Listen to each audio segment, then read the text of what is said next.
Covid കാലത്ത് അവരുടെ പ്രവർത്തനം എന്താണെന്ന് ലോകം കണ്ടതാണ്. അപ്പോഴാണ് ആശാപ്രവർത്തകർ ഇത്രയും വലിയൊരു പ്രവർത്തനമാണ് നടത്തുന്നതെന്ന് ലോകം അറിയുന്നത്. ആരോഗ്യവകുപ്പിന് വേണ്ടി കഴിഞ്ഞ 18 വർഷമായി കേരളത്തിൽ ജോലി ചെയ്യുന്ന കേരളത്തിലെ ആശാവർക്കർമാർക്ക് ഈ സ്ത്രീ തൊഴിലാളികളോട് ഒരു അനുകമ്പയുള്ള, അവരും ഒരു മനുഷ്യരാണ്, അവർക്കും ജീവിതമുണ്ട്, കുടുംബമുണ്ട്, അവർക്കും ഒരു അത്യാവശ്യം മാന്യമായി ജീവിച്ചു പോകാനുള്ള ഒരു വരുമാനം കൊടുക്കണമെന്നുള്ള ഒരു മാനുഷിക പരിഗണന സർക്കാരിൻ്റെ ഭാഗത്തു നിന്ന് ഉണ്ടാവുന്നില്ല എന്നുള്ളതാണ് പ്രധാനപ്പെട്ട വിഷയം. അവധികൾ, നിയമാനുസൃതമായ അവധി പോയിട്ട് ഒരവധിയും കൊടുക്കാതെ രാപ്പകൽ എന്നെ ജോലി ചെയ്യാവുന്ന അക്ഷരാർത്ഥത്തിൽ അങ്ങനെയാണ് ഇന്നത്തെ ജോലി. ഓണറേറിയം ഇൻസെൻറ്റീവോ തരുള്ളൂ എന്നുള്ള ആ പ്രതിഫലത്തിൻ്റെ കാര്യത്തിൽ അവർ പഴയത് പിടിച്ചിരിക്കുകയാണ്. പക്ഷേ ജോലിയുടെ കാര്യത്തിൽ പഴയതല്ല, അടിമുടി മാറിയിരിക്കുന്നു. ഒരു സർവേ എന്നൊക്കെ പറഞ്ഞിട്ടുണ്ടെങ്കിൽ ഇപ്പോൾ ശൈലി ആപ്പ് എന്ന് പറയുന്നൊരു ആപ്പുണ്ട്, ശൈലി രോഗത്തെക്കുറിച്ചുള്ളതാണ്. അത് വളരെ ബുദ്ധിമുട്ടുള്ളൊരു ഇതാണ്. അത് മുഴുവൻ ഡാറ്റ മുഴുവൻ എടുക്കാൻ. അത് ഒരെണ്ണം കഴിഞ്ഞ് ഇപ്പോൾ രണ്ടാമത്തെ ശരി കഴിഞ്ഞു. ഇപ്പോൾ അത് കഴിഞ്ഞത് കുഷ്ഠരോഗം സർവേ നടത്തുന്നു, അത് കഴിഞ്ഞ് ക്ഷയരോഗി സർവേ, ഇതിപ്പോൾ ഏറ്റവും അവസാനം അർബുദ രോഗ സർവേ. ഇങ്ങനെ നിരവധി സർവേകളാണ്. ഇതിനൊന്നും പ്രതിഫലം കൊടുക്കുന്നില്ല. അതിഭയങ്കരമായ ജോലിയാണ് അവർ ചെയ്യുന്നത്, പക്ഷേ ഇതിനൊന്നും പ്രതിഫലം. ഈ ഓണറേറിയം ഇൻസെൻറ്റീവ് എന്നത്, അതേപോലെ തന്നെ ഇവരുടെ സന്നദ്ധ പ്രവർത്തനം എന്നത് കാര്യത്തിലും ഇന്ത്യയിലെ ഏറ്റവും പരമോന്നതമായ തൊഴിലാളി കാര്യങ്ങളെക്കുറിച്ചും തൊഴിൽ വിഷയങ്ങളെക്കുറിച്ചും ചർച്ച ചെയ്യുന്ന വേദിയാണ് ഇന്ത്യൻ ലേബർ കോൺഫറൻസ്. അതിൽ പറഞ്ഞിരിക്കുന്നത് ആശാവർക്കർമാർക്ക് ഇനി അങ്ങോട്ട് അവരെ സന്നദ്ധ പ്രവർത്തകർ എന്ന് പറയരുത്, പകരം അവരെ തൊഴിലാളികൾ എന്ന് പറയും. വർക്കർ എന്ന വാക്കേ അവരെ ഉപയോഗിക്കാൻ പാടുള്ളൂ. രണ്ടാമത്തെ കാര്യം, അവർക്ക് ഓണറേറിയവും ഇൻസെൻറ്റീവും എന്ന വാക്കുകൾ ഉപയോഗിക്കരുത്, അത് എടുത്തു മാറ്റണം. അതിന് പകരം അവർക്ക് വേതനം കൊടുക്കണം, സേവന വേതന വ്യവസ്ഥ ചെയ്തുകൊള്ളണം. ഈ മേഖലയിൽ ജോലി ചെയ്യുന്ന മറ്റുള്ളവരുടെ അതേ നിലവാരത്തിലുള്ള സേവന വേതന വ്യവസ്ഥയും ആനുകൂല്യങ്ങളും കൊടുക്കണം. ഇതാണ് ഇന്ത്യൻ ലേബർ കോൺഫറൻസ് അനുശാസിച്ചത്. ഒരു മാതൃകാ തൊഴിലുടമയാകേണ്ട ഗവൺമെന്റ് അത് ചെയ്യുന്നില്ല. കേന്ദ്ര സർക്കാരും സംസ്ഥാന സർക്കാരാണ് ഇവരുടെ തൊഴിലുടമ. ഇപ്പോൾ 7000 രൂപ എന്ന് പറയുന്നത് അതിന് 10 കണ്ടീഷൻസ് ഉണ്ട്. ഈ നിബന്ധനകൾ പാലിച്ചെങ്കിൽ 7000 കിട്ടുള്ളൂ. ഒരു നിബന്ധന പാലിച്ചില്ലെങ്കിൽ 700 രൂപ അവർ കട്ട് ചെയ്യും. ഇനി വാദത്തിന് വേണ്ടി 7000 കിട്ടുന്നു തന്നെ വയ്ക്കാം. എന്നാൽ പോലും ഒരു ദിവസം 233 രൂപയല്ലേ വരുമാനം. കേരളത്തിൻ്റെ ആരോഗ്യരംഗത്ത് വളരെ പ്രധാനപ്പെട്ട വിഭാഗമാണ് ആശാവർക്കർ. അവർ തൊഴിലാളികളാണ്. അവരെ തൊഴിലാളികളായിട്ട് അംഗീകരിക്കണം. അവർക്ക് മിനിമം ജീവിച്ചു പോകാനുള്ള കാര്യങ്ങൾ കൊടുക്കണം.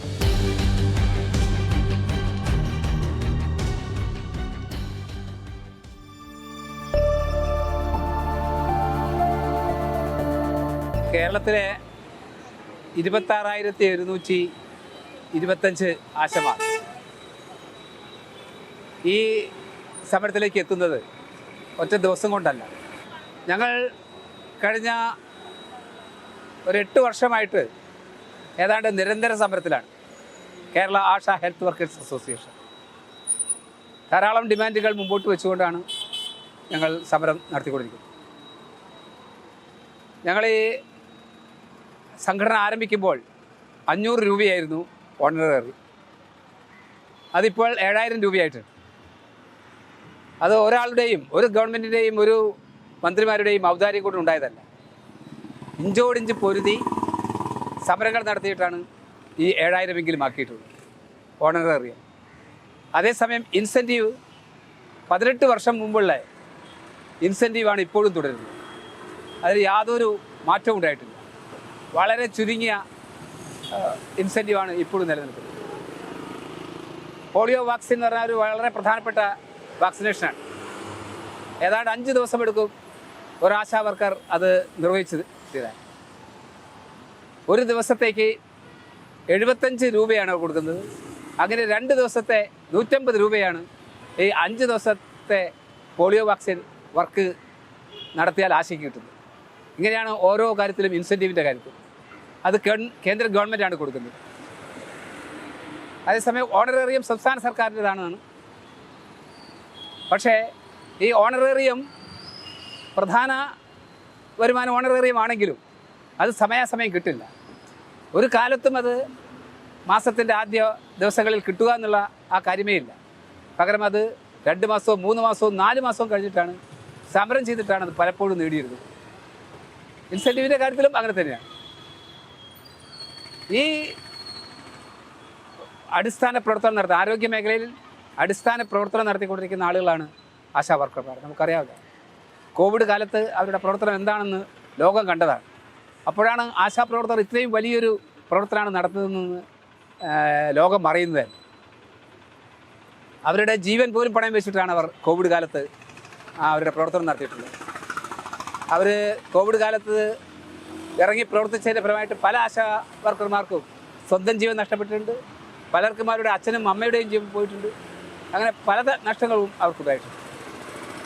പക്ഷേ ഇത്രയും അടിസ്ഥാന പ്രവർത്തനം നടത്തുന്ന ആരോഗ്യവകുപ്പിന് വേണ്ടി കഴിഞ്ഞ 18 വർഷമായി കേരളത്തിൽ ജോലി ചെയ്യുന്ന കേരളത്തിലെ ആശാ വർക്കർമാർക്ക്, ഈ സ്ത്രീ തൊഴിലാളികളോട് ഒരു അനുകമ്പയുള്ള, അവരും ഒരു മനുഷ്യനാണ്, അവർക്കും ജീവിതമുണ്ട്, കുടുംബമുണ്ട്, അവർക്കും ഒരു അത്യാവശ്യം മാന്യമായി ജീവിച്ചു പോകാനുള്ള ഒരു വരുമാനം കൊടുക്കണമെന്നുള്ള ഒരു മാനുഷിക പരിഗണന സർക്കാരിൻ്റെ ഭാഗത്തു നിന്നുണ്ടാവുന്നില്ല എന്നുള്ളതാണ് പ്രധാനപ്പെട്ട വിഷയം. ഈ ആശാപ്രവർത്തനം തുടങ്ങുന്ന സമയത്ത് സന്നദ്ധ പ്രവർത്തകരായിട്ടാണ് അവർ ജോയിൻ ചെയ്തിട്ടുള്ളത്, യാതൊരു തർക്കവുമില്ല. പക്ഷേ അന്നുണ്ടായിരുന്ന മാനദണ്ഡം എന്ന് പറഞ്ഞാൽ നിങ്ങളുടെ ജീവിതങ്ങളിലെ എല്ലാ കാര്യങ്ങളും ചെയ്തോളൂ, നിങ്ങൾ മറ്റ് ജോലിക്ക് പോയിക്കൊള്ളൂ, കുടുംബശ്രീക്കോ അല്ലെങ്കിൽ അതുപോലുള്ള തൊഴിലുറപ്പ് പണിക്കോ ഏത് പണിക്ക് വേണമെങ്കിൽ നിങ്ങൾ പോയിക്കൊള്ളൂ.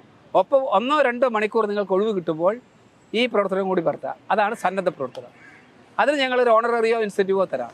ഇതായിരുന്നു അന്നത്തെ കരാർ. പിന്നീട് അതല്ല ഉണ്ടായിരിക്കുന്നത്. ഇപ്പം ചെന്ന് ഏതാണ്ട് 18-20 മണിക്കൂർ വരെ ഒരു ദിവസം ജോലി ചെയ്യേണ്ട അവസ്ഥയാണ് ആശാവർക്കർമാർക്കുള്ളത്. അതിരാവിലെ അവരിറങ്ങും. ചിലപ്പോൾ 6 മണി 7 മണിക്കൊക്കെ ഇറങ്ങിക്കഴിഞ്ഞാൽ വീട്ടിലെത്തുന്നത് പോലും 10 മണിയും 12 മണിയും കഴിഞ്ഞിട്ടാണ്. അതിനുശേഷം അതിൻ്റെ ഡാറ്റ മുഴുവൻ അവർ എഴുതണം, അത് അയക്കണം, സെൻഡ് ചെയ്യണം. പലർക്കും 1-2 മാർക്കല്ല, പോലീസുകാർക്ക് വരെ അയച്ചു കൊടുക്കണം, വാർഡ് മെമ്പർക്ക് അയച്ചു കൊടുക്കണം. അങ്ങനെ തുടങ്ങി എല്ലാ ആളുകൾക്കും അയച്ചു കൊടുക്കണം. ഇതിൻ്റെ ഡാറ്റയും അതിൻ്റെ റിപ്പോർട്ടുകളും അയച്ചു കൊടുക്കണം. അങ്ങനെ നോക്കിക്കഴിഞ്ഞാൽ അവർക്ക് ഉറങ്ങാൻ പോലും സമയമില്ല, ഒരൊറ്റ ലീവ് പോലും ഇല്ല. ഞായറാഴ്ച പേരിനുണ്ട്, പക്ഷേ ഞായറാഴ്ച ലീവ് കൊടുക്കില്ല. അങ്ങനെ അവധികൾ, നിയമാനുസൃതമായ അവധി പോയിട്ട് ഒരവധിയും കൊടുക്കാതെ രാപ്പകൽ എന്നെ ജോലി ചെയ്യാമെന്ന അക്ഷരാർത്ഥത്തിൽ അങ്ങനെയാണ് ഇന്നത്തെ ജോലി. അപ്പോൾ ഇത്രയധികം മണിക്കൂറുകളിലും 7x24 ഇതാണ് അവരുടെ. അങ്ങനെ ജോലി ചെയ്യുന്ന ഈ ആശാ വർക്കർമാരോട് ഞങ്ങൾ പണ്ട് അനുവദിച്ചിരിക്കുന്ന ഓണററിയം ഇൻസെൻറ്റീവോ തരും എന്ന് പറഞ്ഞാൽ അത് അംഗീകരിക്കാൻ കഴിയില്ല. അന്നത്തെ കാര്യത്തിൽ ഓണററിയം ഇൻസെൻറ്റീവോ തരുള്ളൂ എന്നുള്ള ആ പ്രതിഫലത്തിൻ്റെ കാര്യത്തിൽ അവർ പഴയത് പിടിച്ചിരിക്കുകയാണ്.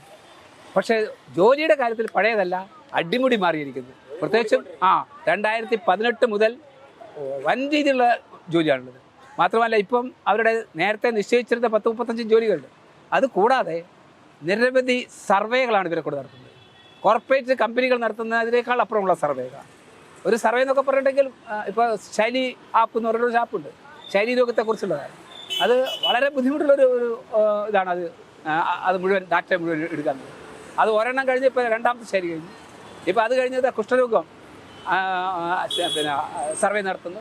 അത് കഴിഞ്ഞ് ക്ഷയരോഗി സർവേ, ഇതപ്പോൾ ഏറ്റവും അവസാനം അർബുദ രോഗ സർവേ. ഇങ്ങനെ നിരവധി സർവേകളാണ്.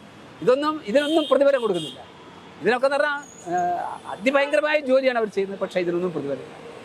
ഈ ഓണറേറിയം ഇൻസെൻറ്റീവ് എന്നത്, അതേപോലെ തന്നെ ഇവരുടെ സന്നദ്ധ പ്രവർത്തനം എന്ന കാര്യത്തിലും ഇന്ത്യയിലെ ഏറ്റവും പരമോന്നതമായ തൊഴിലാളി കാര്യങ്ങളെക്കുറിച്ചും തൊഴിൽ വിഷയങ്ങളെക്കുറിച്ചും ചർച്ച ചെയ്യുന്ന വേദിയാണ് ഇന്ത്യൻ ലേബർ കോൺഫറൻസ്, ILC. ആ ILCയുടെ 45-46 കോൺഫറൻസുകൾ പറഞ്ഞൊരു കാര്യമുണ്ട്. അവരുടെ റെസൊല്യൂഷൻസ് ഉണ്ട്. അതിൽ പറഞ്ഞിരിക്കുന്നത് ആശാ വർക്കർമാർക്ക് ഇനി അങ്ങോട്ട് അവരെ സന്നദ്ധ പ്രവർത്തകർ എന്ന് പറയരുത്, പകരം അവരെ തൊഴിലാളികൾ എന്ന് പറയണം. വർക്കർ എന്ന വാക്കേ അവരെ ഉപയോഗിക്കാൻ പാടുള്ളൂ. 2ാമത്തെ കാര്യം, അവർക്ക് ഓണറേറിയവും ഇൻസെൻറ്റീവും എന്ന വാക്കുകൾ ഉപയോഗിക്കരുത്, അത് എടുത്തു മാറ്റണം. അതിന് പകരം അവർക്ക് വേതനം കൊടുക്കണം, സേവന വേതന വ്യവസ്ഥ ചെയ്തുക്കണം. ഈ മേഖലയിൽ ജോലി ചെയ്യുന്ന മറ്റുള്ളവരുടെ അതേ നിലവാരത്തിലുള്ള സേവന വേതന വ്യവസ്ഥയും ആനുകൂല്യങ്ങളും കൊടുക്കണം. ഇതാണ് ഇന്ത്യൻ ലേബർ കോൺഫറൻസ് അനുശാസിച്ചത്. ഇത് പല സുപ്രീം കോടതി വിധികളൊക്കെ വന്നിട്ടുണ്ട്, പലതും വന്നിട്ടുണ്ട് ഇക്കാര്യത്തിൽ. പക്ഷേ അതനുസരിക്കാൻ ഒരു മാതൃകാ തൊഴിലുടമയാകേണ്ട ഗവൺമെൻറ് അത് ചെയ്യുന്നില്ല. ഗവൺമെൻറ്റാണ് ഇവരുടെ, കേന്ദ്ര സർക്കാരും സംസ്ഥാന സർക്കാരാണ് ഇവരുടെ തൊഴിലുടമ. ആ തൊഴിലുടമ ഒരു മാതൃകാ തൊഴിലുടമയാണ് വേണ്ടത്, ഒരു പ്രൈവറ്റ് അല്ലത്. കാരണം ഗവൺമെൻറ്റിന് ഈ നിലയ്ക്ക് നിന്നുകൊണ്ട് എല്ലാ നിയമങ്ങളും തൊഴിൽ നിയമങ്ങളും ലംഘിക്കുകയാണെങ്കിൽ പിന്നെ സാധാരണ പ്രൈവറ്റ് ഓണർഷിപ്പ് അവർ തൊഴിലുടമകൾ എന്തൊക്കെ ചെയ്യുന്നു നമുക്കറിയാവുന്നതേ. അപ്പം ഇന്ത്യൻ ലേബർ കോൺഫറൻസ് മുന്നോട്ട് വെച്ചിരിക്കുന്ന കാര്യങ്ങൾ പോലും അനുസരിക്കാൻ ഇവർ തയ്യാറല്ല, ഗവൺമെൻറ് തയ്യാറല്ല. ഇത്തരമൊരു സന്ദർഭത്തിലാണ് ഞങ്ങൾ സമരത്തിലേക്ക് വരേണ്ടി വന്നത്. ഞങ്ങളെയും മനുഷ്യനായിട്ട് അംഗീകരിക്കൂ. ഞങ്ങളും തൊഴിലാളികളാണ്. ആ തൊഴിലാളികളോട് പെരുമാറേണ്ട മിനിമം കാര്യങ്ങൾ ചെയ്തു. ഞങ്ങൾ മുന്നോട്ട് വച്ചിരിക്കുന്ന ഈ സമരത്തിൻ്റെ ഇപ്പോൾ ആ സമരത്തിലുള്ള പ്രധാനപ്പെട്ട ആവശ്യം ഓണറേറിയത്തിലുള്ള വർധനവാണ്. ഈ ബജറ്റിന് മുമ്പായിട്ട് ഞങ്ങൾ മുഖ്യമന്ത്രിക്ക് നിവേദനം അയച്ചു. ആരോഗ്യവകുപ്പ് മന്ത്രിയെ നേരിട്ട് കണ്ടു. ധനകാര്യ വകുപ്പ് മന്ത്രിയെ അദ്ദേഹം വിളിച്ച മീറ്റിങ്ങിൽ ചെന്ന് ഞങ്ങൾ ഇത് ആവശ്യപ്പെട്ടു. ഇവരുടെ ഓണറേറിയത്തിൽ വർധന വേണമെന്ന് പറഞ്ഞു. ഇപ്പോൾ 7,000 രൂപ എന്ന് പറയുന്നത് അതിന് 10 കണ്ടീഷൻസ് ഉണ്ട്, കണ്ടീഷണൽ നിബന്ധനകളുണ്ട്. ഈ നിബന്ധനകൾ പാലിച്ചെങ്കിൽ 7,000 കിട്ടുള്ളൂ. ഒരു നിബന്ധന പാലിച്ചില്ലെങ്കിൽ 700 രൂപ അവർ കട്ട് ചെയ്യും. ഒരു 4 നിബന്ധന കാണിച്ചിട്ടുണ്ടെങ്കിൽ അത്രയും പൈസ ഞങ്ങൾ പോവുക ചെയ്യും. അപ്പം പലർക്കും ഈ 7,000 കിട്ടില്ല. ഇനി വാദത്തിന് വേണ്ടി 7,000 കിട്ടുന്നു തന്നെ വയ്ക്കാം. എന്നാൽ പോലും ഒരു ദിവസം 233 രൂപയല്ലേ വരുമാനം. കേരളം പോലുള്ള ഒരു സംസ്ഥാനം ഇത്രയധികം ചാർജുകളും വിലക്കയറ്റവും ജീവിത നിലവാരവും ഉയർന്നിരിക്കുന്ന ഒരു സംസ്ഥാനത്ത് ഈ 233 രൂപ കൊണ്ട് എങ്ങനെ ജീവിക്കുന്ന സർക്കാർ പറയണം. ഇവിടുത്തെ മിനിമം വേണം അൺഓർഗനൈസ്ഡ് മേഖലയിൽ 700 രൂപയാണ്. ആ 700 രൂപ വെച്ചിട്ടെങ്കിലും ഒരു 21,000 രൂപ തരണം. ഞങ്ങൾ ആവശ്യപ്പെട്ടത് ഈ ഇപ്പോഴുള്ള ഓണറേറിയം 21,000 രൂപയെങ്കിലും ആക്കി ഉയർത്തണമെന്നതാണ്. അതാണ് പ്രധാനപ്പെട്ട ഡിമാൻഡ്. എങ്കിലേ ഒരു മനുഷ്യനായിട്ട് ഇവിടെ ജീവിച്ചു പോകാൻ പറ്റുള്ളൂ. അത് ഏറ്റവും മിനിമമാണ്. അത് ചർച്ച ചെയ്യുന്നില്ല. അത് പറയുമ്പോൾ അവർക്ക് സാമ്പത്തിക പ്രശ്നമാണ് പറയുന്നത്. അതേസമയം ഗവൺമെൻറ് സാമ്പത്തിക പ്രശ്നമെന്ന് ഒരു ഭാഗത്ത് പറയും, മറുഭാഗത്ത് ചെയ്തുകൊണ്ടിരിക്കുന്ന നമ്മൾ കാണുകയാണ്. PSC മെമ്പേഴ്സിന് കൊടുക്കുന്നത്, ഗവൺമെൻറ് പുള്ളിയേഴ്സിന് കൊടുത്തിരിക്കുന്നത്, ഇതുപോലെ പല ആളുകൾക്ക് കൊടുത്തുകൊണ്ടിരിക്കുന്നത് കൈയടിച്ചുള്ള സഹായങ്ങൾ, അല്ലെങ്കിൽ എന്താ കയ്യും കണക്കുമില്ലാത്ത കാശാണ് കുത്തി ഒഴുക്കുന്നത്. അപ്പോൾ അത്തരം കാര്യങ്ങളിലെല്ലാം അവർക്ക് യാതൊരു സാമ്പത്തിക പ്രതിസന്ധിയില്ല. ഇതുപോലെ അടിസ്ഥാന മേഖലയിൽ പ്രവർത്തിക്കുന്ന പ്രത്യേകിച്ച് സ്ത്രീ തൊഴിലാളികൾ, ഈ 26,000-ത്തിലധികം വരുന്ന ഈ സ്ത്രീ തൊഴിലാളികൾ കേരളത്തിൻ്റെ 26,000 അല്ല. അത് അവർ യഥാർത്ഥത്തിൽ കേരളത്തിലെ മുഴുവൻ വീടുകളിൽ കയറുന്ന ആളുകളാണ്. ഈ മുഴുവൻ വീടുകളുടെയും കാര്യങ്ങൾ മുഴുവൻ അറിയുന്ന ആളുകളാണ്. അവർക്ക് അത്രയും ബന്ധമുള്ള ആളുകളാണ്. അവരുടെ പ്രവർത്തനം എന്ന് പറഞ്ഞിട്ടുണ്ടെങ്കിൽ നമ്മുടെ അടിസ്ഥാന ആരോഗ്യ പ്രശ്നങ്ങളാണ് അവർ കൈകാര്യം ചെയ്യുന്നത്. വെറുതെ ഞങ്ങൾ പൂജിക്കുന്നു, വാഴിക്കുന്നു, ആദരിക്കുന്നു എന്ന് വാക്കുകൾ പറഞ്ഞിട്ട് കാര്യമില്ല. കോവിഡ് വന്നപ്പോൾ എല്ലാവരും ആദരിക്കാൻ തുടങ്ങി. പൊന്നാട അണിയിക്കാൻ തുടങ്ങി. അവർക്ക് പൊന്നാടയല്ല ആവശ്യം, ഒരു അല്പം ജീവിച്ചു പോകാനുള്ള മിനിമം വേതനമാണ് ആവശ്യം. അത് കൊടുക്കുക എന്നുള്ളതാണ്. അതാണ് ഞങ്ങളുടെ പ്രധാനപ്പെട്ട ആവശ്യം. 21,000 രൂപ അനർഹമായി ചോദിക്കുന്നതാണ്. മറ്റൊരു പ്രധാനപ്പെട്ട ഡിമാൻഡ് ഞങ്ങൾ മുന്നോട്ട് വെച്ചിരിക്കുന്നത് അവർ പിരിഞ്ഞു പോകുന്നു. ഇപ്പോൾ 62 വയസ്സിൽ പിരിഞ്ഞു പോകണം എന്നുള്ളൊരു ഓർഡർ ഉണ്ടാക്കിയിട്ടുണ്ട്. 2022 മാർച്ച് 2-ാം തീയതി ഇറക്കിയിരിക്കുന്ന ഒരു ഉത്തരവാണ് ആരോഗ്യ വകുപ്പ്. അത് പ്രകാരം പല സ്ഥലത്തും പിരിച്ചുവിടാൻ തുടങ്ങി. 5 പൈസ പോലും കൊടുക്കാതെ 18 വർഷം ജോലി ചെയ്ത ഒരു ആശാവർക്കറെ കയ്യും വീത് പൊയ്ക്കോളാൻ പറയാം. ഞങ്ങൾ പറഞ്ഞത് പറ്റില്ല. ഒന്ന്, ഈ ഉത്തരവ് ആദ്യം പിൻവലിക്കണം എന്ന് പറഞ്ഞു. വലിയ പ്രശ്നം ഉണ്ടാക്കി കൊടുക്കും. മന്ത്രി വീണ ജോർജ് അത് മരവിപ്പിച്ചു എന്ന് പറഞ്ഞു. തൽക്കാലം മരവിപ്പിച്ചിട്ടുണ്ട്. കാസർകോട്ടിൽ പിരിച്ചുവിട്ട ഒരു ആശാവർക്കറെ തിരിച്ചെടുത്തു. പക്ഷെ മരവിപ്പിച്ചു എന്ന് പറഞ്ഞെങ്കിലും ഇപ്പം ഞങ്ങൾക്ക് കിട്ടിയിരിക്കുന്ന ഉത്തരവ് അനുസരിച്ചിട്ട് മരവിപ്പിച്ചിട്ടില്ല, അത് തന്നെ തുടരുന്നതാണ്. ആ ഉത്തരവ് ഞങ്ങളുടെ കയ്യിൽ കിട്ടുന്നതിന് തൊട്ട് മുമ്പാണ് ഞങ്ങൾ വീണ ജോർജ് മന്ത്രിയായിട്ട് അവരുടെ ചേംബറിൽ ചർച്ച നടത്തി. അപ്പോഴവർ പറഞ്ഞത്, നിങ്ങൾ എന്താ പറയുന്നത്, മരവിപ്പിച്ചു എന്ന് പറഞ്ഞതിൻ്റെ അർത്ഥം പഴയതേ നിലനിൽക്കുന്നുള്ളൂ എന്നുള്ള. ഇല്ല, അങ്ങനെ ഒരു ഉത്തരവില്ല എന്നതിന് തുല്യമാണ് എന്ന് ഞങ്ങൾക്ക് വാക്ക് തന്നതാണ്. പക്ഷേ ഞങ്ങൾ നേരെ ഇവിടെ എത്തി ഓഫീസിൽ വന്നപ്പോഴാണ് കത്ത് വന്ന് കിടക്കുന്നു. ആ ഉത്തരവ് തന്നെയാണ് ഇപ്പോൾ നിലവിൽ നിൽക്കുന്നത്. 2022 മാർച്ച് 2 ഉത്തരവ് നിലവിലുണ്ട്. അതുകൊണ്ട് ഈ വയസ്സിൻ്റെ കാര്യത്തിൽ ഒരു ഇളവും നടത്താൻ ഉദ്ദേശിക്കുന്നില്ല എന്നാണ് അതിൽ പറഞ്ഞിരിക്കുന്നത്. എന്ന് പറഞ്ഞാൽ അത് നിലനിൽക്കുന്നു. സംസ്ഥാന സർക്കാർ ചെയ്യാൻ പറ്റില്ല എന്നിവർ പറയുന്നുണ്ടെങ്കിലും യഥാർത്ഥത്തിൽ എല്ലാ സംസ്ഥാന സർക്കാരുകൾക്കും ഇക്കാര്യത്തിൽ അതിനുള്ള സ്വാതന്ത്ര്യമുണ്ട്, അത് ചെയ്യുകയും ചെയ്യാം. അതുകൊണ്ടാണ് ബംഗാളിലെ തൃണമൂൽ കോൺഗ്രസിൻ്റെ ഗവൺമെൻറ് മമതാ ബാനർജി ഇപ്പോൾ 5 ലക്ഷം രൂപ കൊടുക്കുന്നുണ്ട്. അവിടെ പിരിഞ്ഞു പോകുന്ന 65 വയസ്സിലാണ്. 65 വയസ്സിൽ പിരിഞ്ഞു പോകുന്ന ഒരു ആശാവർക്കർക്ക് അവർ 5 ലക്ഷം രൂപ കൊടുക്കുന്നുണ്ട്. ഒരു റിട്ടയർമെൻറ്റ് ആനുകൂല്യം എന്നാണ്. ആ മാർഗം ഇവിടെ പിന്തുടരുന്നു. അതുകൊണ്ടാണ് ഞങ്ങൾ 5 ലക്ഷം രൂപയെങ്കിലും മറ്റ് സംസ്ഥാനങ്ങളിലുണ്ട്. ഹരിയാന പോലുള്ള സംസ്ഥാനങ്ങളിൽ അത് നടക്കുന്നുണ്ട്. അതുകൊണ്ട് കേരളം പോലെ ഇത്രയധികം വികസിച്ചിരിക്കുന്ന, ഇത്രയധികം തൊഴിലാളി പ്രക്ഷോഭങ്ങളും തൊഴിലാളികളുടെ അവകാശങ്ങളിൽ ഇത്രയധികം കൺസേൺഡ് ആയിരിക്കുന്ന സംസ്ഥാനത്ത് എന്തുകൊണ്ട് ഈ ഗവൺമെൻറ് ഈ പിരിഞ്ഞു പോകുന്നത്? 18 വർഷം ജോലി ചെയ്ത് മുട്ടുപോയി, നട്ടല് പോയി, കണ്ണുപോയി, ഇങ്ങനെ ഇരിക്കുന്ന ആശമാരാണ്. അവർ 18 വയസ്സാകണമെന്നില്ല, അതിന് മുമ്പ് തന്നെ അവർ തളർന്ന് പോയിരിക്കുന്നു ഈ ജോലി കാരണം. അങ്ങനെ പിരിഞ്ഞു പോകുന്ന ആശമാർക്ക് ഒരു 5 ലക്ഷം രൂപ എന്ന് പറഞ്ഞാൽ നിസ്സാരമാണത്. അതുപോലും ചെയ്യാനുള്ള ഒരു സാമാന്യ മര്യാദ, ഒരു മാനുഷിക പരിഗണന ഈ ഗവൺമെൻറ്റിൽ നിന്ന് ഉണ്ടാകുന്നില്ല എന്നുള്ളതാണ് പ്രശ്നം. അതേപോലെ തന്നെ ഞങ്ങൾ അതിനോടൊപ്പം പറഞ്ഞത് പിരിഞ്ഞു പോകുമ്പോൾ അവർക്ക് പെൻഷൻ വേണം.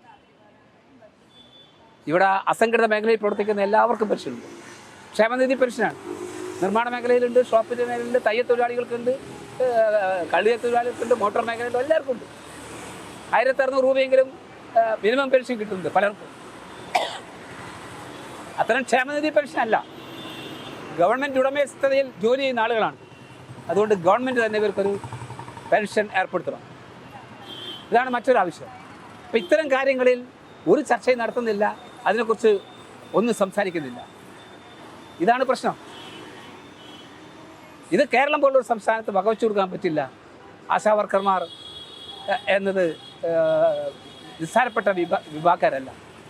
കേരളത്തിൻ്റെ ആരോഗ്യരംഗത്ത് വളരെ പ്രധാനപ്പെട്ട വിഭാഗമാണ് ആശാ വർക്കർ. അവർ തൊഴിലാളികളാണ്. അവരെ തൊഴിലാളികളായിട്ട് അംഗീകരിക്കണം. അവർക്ക് മിനിമം ജീവിച്ചു പോകാനുള്ള കാര്യങ്ങൾ കൊടുക്കണം. ചർച്ചയ്ക്ക് വിളിച്ചു, 2 തവണ ചർച്ചയ്ക്ക് വിളിച്ചു. ആദ്യം ഒരു ഞങ്ങളുടെ ഇത് 3-ാം ദിവസം തന്നെ ഒരു ചർച്ചയ്ക്ക് വിളിച്ചായിരുന്നു. അത് NHMൻ്റെ ഒഫീഷ്യൽസായിട്ട് ആ ചർച്ച എടുത്തു. അന്ന് അവർക്കൊന്നും പറയാനുണ്ടായില്ല. നമ്മൾ കൊടുത്ത ഡിമാൻഡ് വെച്ചിട്ട് ഞങ്ങളിതെല്ലാം പരിഗണിക്കാൻ നോക്കുന്നുണ്ട്, നിങ്ങളെ കേൾക്കാനാണ് വിളിച്ചതെന്ന് പറഞ്ഞ് അവർ വിട്ടു. അതിൻ്റെ അടുത്ത ദിവസം മന്ത്രി വീണ ജോർജിൻ്റെ ഓഫീസിൽ വെച്ചൊരു ചർച്ച നടന്നു. ആ ചർച്ചയ്ക്ക് ചെന്നപ്പോഴും ഞങ്ങൾ വളരെ പ്രതീക്ഷയോടാണ് ചർച്ച ചെയ്തത്. എന്തെങ്കിലും കാര്യമായിട്ടുണ്ടാവുന്നുണ്ട്. ആകെ പറയാനുണ്ടായിരുന്നത് നിബന്ധനകളുടെ കാര്യത്തിൽ ഞങ്ങൾ 10 നിബന്ധന എന്നുള്ളത് 5 ആക്കി കുറച്ചിട്ടുണ്ട്. ഇതാണ് പറഞ്ഞിട്ടുള്ളത്. പിന്നെ കുടിശ്ശികയുടെ കാര്യം, 3 മാസത്തെ കുടിശ്ശികയുണ്ട്. ആ കുടിശ്ശിക ഉടനെ തരാനുള്ള ഏർപ്പാടുണ്ടാക്കാം. ഇതാണ് പറഞ്ഞത്.